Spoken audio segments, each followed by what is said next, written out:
वेद लौकिक संस्कृत में नहीं बल्कि वैदिक संस्कृत में है और इन दोनों में अंतर है।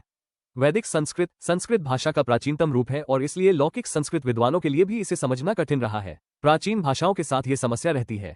वैदिक समय से ही विद्वान वेदों के मंत्रों को याद करके अगली पीढ़ी को देते आ रहे थे। उत्तर वैदिक काल तक आते आते वेद जीवित साहित्य नहीं रहा था, क्योंकि यज्ञ, आहुति, कर्मकांड आदि पर अधिक ध्यान दिया जाने लगा था। विद्वान वेदों के अर्थ समझने से अधिक उनके पाठ, उच्चारण और प्रयोग को महत्वता देने लगे थे। इस तरह वेदों के मूल अर्थ विलुप्त होते गए। इसलिए यास्क ने निरुक्त की रचना करते हुए उसमें ये बताया कि वैदिक शब्दों और मंत्रों का अर्थ सामान्य शाब्दिक ढंग से नहीं बल्कि उनकी उत्पत्ति और संदर्भ के आधार पर समझा जाना चाहिए। वैदिक मंत्रों के मूल अर्थों की मौजूदगी न होने के कारण विद्वान हमेशा से ही परंपरा और अपने समय के प्रचलित विश्वासों के अनुसार वैदिक मंत्रों का अर्थ करते आए हैं, न कि वो अर्थ जो वैदिक ऋषियों के हृदय में हुआ करता था।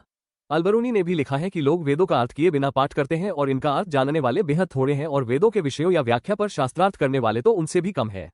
फ्रेंच ओरिएंटलिस्ट डुबियस ने हवेनसांग और अलबरूनी की तरह ही ऐसे सारे तथ्य अपनी किताब Hindu manners, customs and ceremonies में दोहराए हैं। वेदों में कैसा या कितना एक ईश्वर का उल्लेख मौजूद है, ये एक बहस का विषय रहा है, जिस पर हम किसी और वीडियो में डिटेल में बात करेंगे।